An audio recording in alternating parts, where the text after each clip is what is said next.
Y vamos a escuchar en esta oportunidad el comentario y la participación de nuestro compañero Rosendo Tavares Villalobos. Buenos días. Gracias, José Luis Mendoza y Cervantes. El saludo, el abrazo para don Álvaro Arbelo. El saludo para don Bienvenido Rodríguez Durán, don Bienvenido Rodríguez hijo, doña Isabel. El saludo para todo el equipo del gobierno de la mañana en este lunes feriado en el que estamos aquí, pues llevando información a nuestra gran audiencia nacional e internacional. El saludo para todo el equipo, el saludo para todo el país de aquí y el país de allá. Quiero comenzar brevemente en Haití.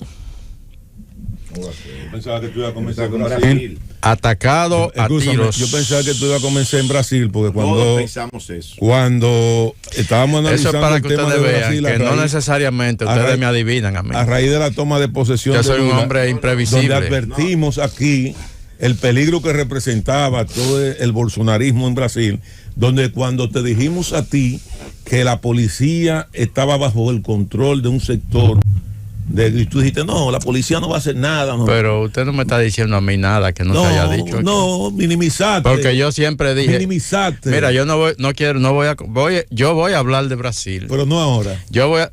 Quiero referirme a lo de Haití. Ahí mataron al presidente, no pasó nada.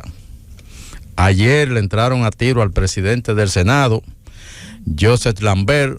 Ahí tampoco va a pasar nada. Ahí tampoco va a pasar nada. El jefe de policía. Ese es Haití. Pero si matan a un presidente y no pasa nada, todo lo que tengan debajo de ese eslabón, ya eso es paja para la garza. Mientras tanto, la comunidad internacional sigue de espalda a la situación en ese país. Ayer un organismo de los derechos humanos de la ONU dio su informe correspondiente al 2022, su informe para Haití, e identificó todas las dificultades que vive ese país. Pero ya, más nada. Eso pasó cuando se fueron los norteamericanos en 1934, identificaron. Ningún tipo de recomendación específica, ni ningún tipo de llamado de atención a la comunidad internacional. Resuelvan su problema ustedes. Se resuelvan su problema ustedes, exactamente así. Mire, Brasil. Recuerden que a la elección de Lula y las circunstancias en que Lula llegó a la presidencia de Brasil para un tercer mandato. Tú dijiste que no había conspiración. No, dijimos que no le sería fácil. No, pero cuando hablamos de la conspiración, sobre todo de la policía, que lo advertimos aquí, tú dijiste, no, ahí no hay problema con eso. Mira, no es la policía, es la ultraderecha. Sí, pero es la ultraderecha que tiene el control, por ejemplo, de la policía de Brasilia, que fue donde ocurrieron los acontecimientos de ayer. Entonces no es la policía, no, es la ultraderecha. ¿Que tiene el control de qué? De la policía. Bueno, ponlo a tu manera, Felipe.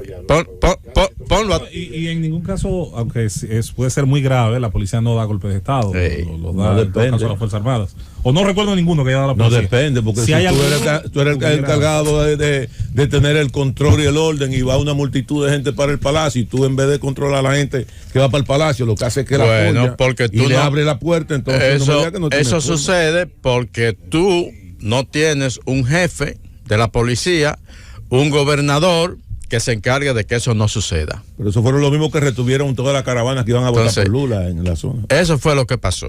Entonces, lo de Brasil, nosotros lo advertimos aquí, dijimos que Lula iba a agotar un periodo de gobierno bastante tumultuoso, que no le sería fácil, en función de cómo transcurrió el proceso electoral en ese país, sobre todo la segunda vuelta, y las acciones que se han estado ejecutando desde el mismo momento en que proclamaron a Lula presidente. Un grupo de gente radicalizada se ubica frente a la sede del Congreso, frente a la sede de las Fuerzas Armadas. Desde aquel entonces tenían ahí semanas ubicados ahí, exigiendo que se le diera un golpe de Estado a Lula. Y como no hay una autoridad que se encargara de resolver ese tema, lógicamente ocurrió lo que pasó en el día de ayer, que ha llamado la atención del mundo entero.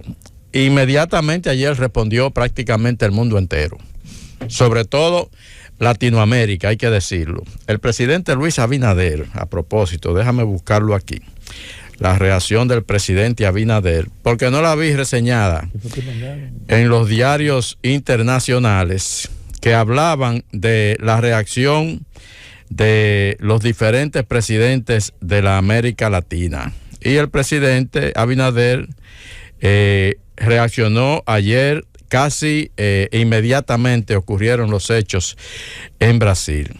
En nombre del gobierno dominicano, expreso el más enérgico condeno y repudio a los injustificables actos de violencia contra los poderes del Estado y la democracia en Brasil. Toda nuestra solidaridad y apoyo al gobierno y al pueblo de Brasil, escribió el presidente Abinader en su cuenta de Twitter. Estados Unidos reaccionó inmediatamente, la Unión Europea también, prácticamente todo el liderazgo latinoamericano.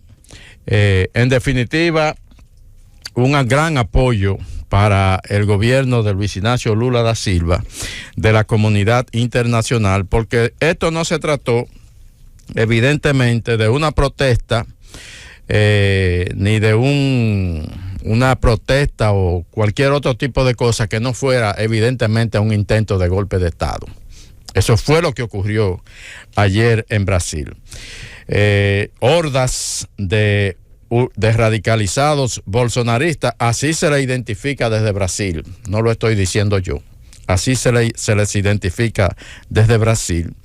Hordas de radicalizados bolsonaristas invadieron el Palacio del Planalto, la sede del gobierno central de Brasil, invadieron el Palacio del Congreso, invadieron el Palacio de la Suprema Corte de Justicia, y no solo invadieron, sino que causaron una destrucción masiva de todo lo que encontraron a su paso. Hay que decir que Bolsonaro no había abierto la boca, ¿verdad? Se había ido para donde su amigo Trump. Hace como 15 o 20 horas, no, 16, pues tuvo que referirse, diciendo que las protestas son democráticas, pero que los vandalismos no, pero no desautorizó esos movimientos, no condenó, muy tímidamente, hasta dicen que tenía una pseudo sonrisa en su boca, al buen estilo de su amigo Trump. Bueno, son lecturas, porque es una situación para él llamar a su hueste de manera clara. Pero además nada de eso se hace de manera espontánea, todo eso se hace de manera planificada, de manera altera y con sus objetivos políticos específicos. Nadie, no es verdad que tú vas a ocupar de manera simultánea toda la sede de un gobierno en un país sin una planificación y sin una coordinación. Y con él fuera del país. Lo que ha ocurrido es prácticamente una réplica de lo que ocurrió en Estados Unidos. Primero, un líder político que asume una retórica radicalizada, él personalmente, y luego sobre sus seguidores, comienza desde el principio a desnaturalizar, a tratar de desacreditar el proceso electoral. Cuando pasan las elecciones, reconoce a regañadientes la derrota, pero lo hace luego de que el presidente electo recibe inmediatamente, porque se sabía lo que podía venir. El presidente electo Lula recibe inmediatamente el apoyo de la comunidad internacional, pero casi de inmediato. Entonces, Bolsonaro acepta la derrota, pero decide irse para Estados Unidos, no participa del proceso de traspaso de mando. Eso no se le podría criticar tanto, porque ha ocurrido en otras ocasiones con otros presidentes, incluso ocurrió aquí con Danilo y Luis Abinader, ocurrió en Estados Unidos con Trump y Biden. En el mismo Brasil hay más tradición de eso. Cardoso no le entregó, por ejemplo, presentemente a Lula. Eso no es tan reprochable. Es un derecho que tiene el presidente saliente de no asistir, si lo entiende. Ahora, como decía Susana, ayer se desata esta ola de violencia en Brasil y él permanece callado durante 7 horas. hasta que no nota que el mundo entero está reaccionando, entonces él da una declaración. Pero una declaración muy tímida, bajo ninguna circunstancia condenando lo que ocurrió. Hablando de que él respeta la democracia, dice que siempre ha cumplido con la Constitución, respetando y defendiendo las leyes, la democracia, la transparencia y la sagrada libertad.